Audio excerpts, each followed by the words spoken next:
My name is Alex von Stein. I'll be the chair for this session. It's my pleasure to introduce our first speaker, Michael Blanauer, from the University of Vienna. And he'll be speaking on the sharpness of consciousness and the argument from continuity. Yeah, good afternoon. In the following presentation, I will defend the argument from continuity. In the following presentation, I will defend the argument from continuity with respect to the fundamentality of consciousness. An essential premise of this argument is based on the intuition that consciousness is sharp. And by sharpness, I mean that a state can be either conscious or it can be not conscious. So there's no in between the conscious and the non-conscious state. I will develop my defense by showing that consciousness is necessarily sharp, and namely due to a fundamental characteristic which I label minimal selfhood. I will start my sketch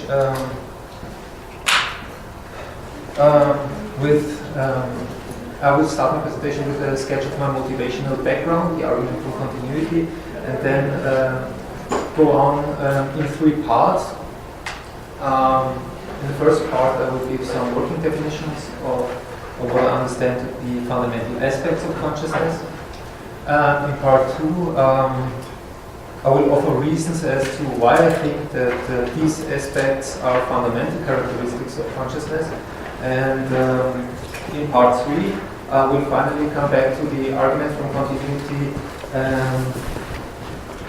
and argue that consciousness is necessarily sharp, and due to these characteristics which I've given in part two, and therefore the argument from continuity is sound. So I start with my motivational background. The argument from continuity.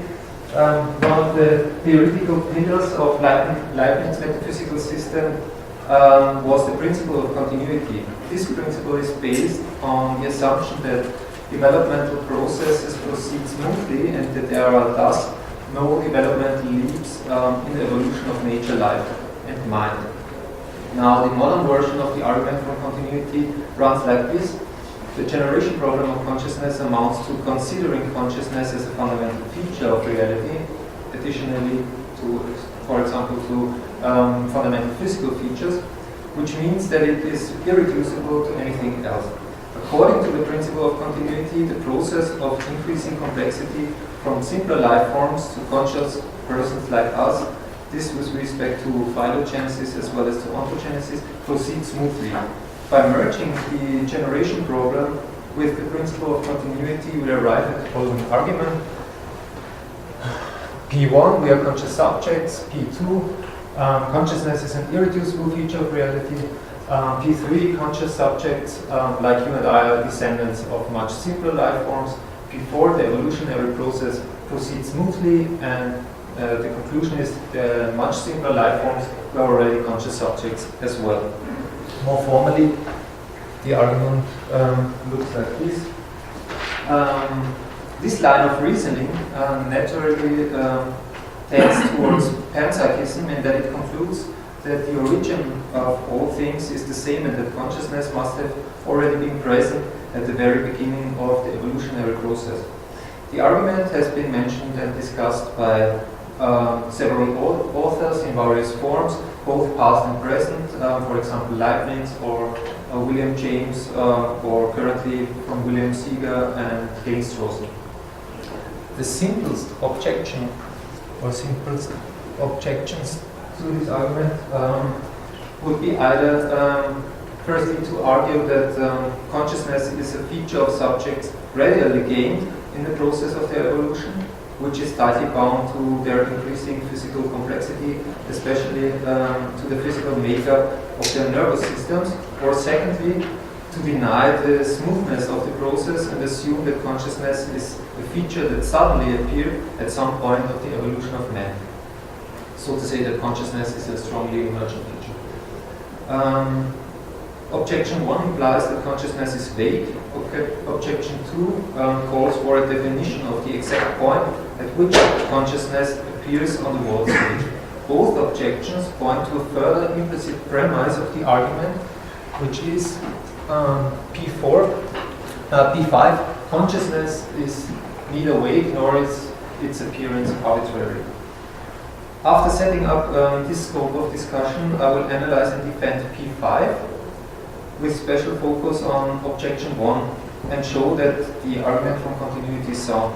I focus on objection 1 because Gates-Rosen has already discussed the implausibility of objection 2, namely that consciousness is a strongly emergent phenomenon.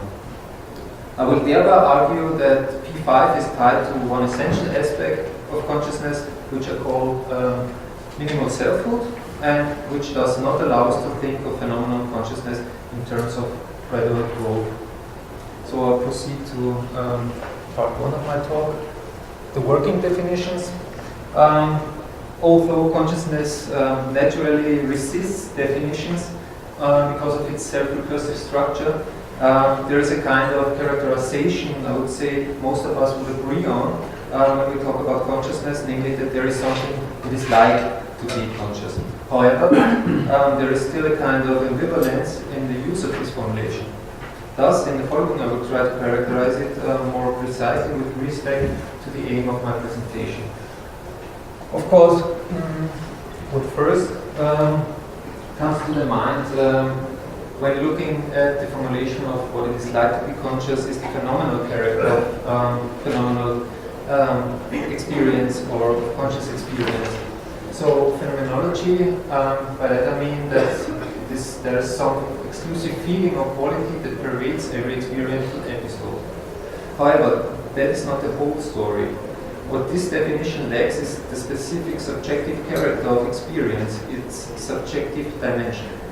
Subjectivity is nothing additional to the experiential dimension of consciousness. It is not something like an additional content or quality, but rather the way the experiences or the experience is there, namely as mind. So it is given first personally rather than third personally. In The Thought, a Logical Inquiry from 1918, Frege asked, I quote him, "Can there be an experience without someone to experience it? What would this whole play be without an onlooker? Can there be pain without someone who has it?" Unquote. And he answered himself, I quote again, "Being experienced is necessarily connected with pain, and someone experiencing is necessarily connected with being experienced." Unquote. This is presumably the most controversial aspect of experience, and I think most of those thinkers who stick to the what it is like formulation would reject Frege's assumption. However, contrary to them, I will argue that if we stick to the what it is like definition, we have to necessarily acknowledge an essential characteristic of experience that I call minimal selfhood, by which I mean that every experiential episode is an episode lived through by a subject in order to be such an episode. So, synopsis of part 1, what it's like to be conscious is first and foremost associated with phenomenology, but as I claim, what it is likeness, and thus phenomenology is necessarily tied to what I call minimal selfhood. So, this brings me to part 2, and the question, what reasons do we have to assume that minimal selfhood is essential to consciousness?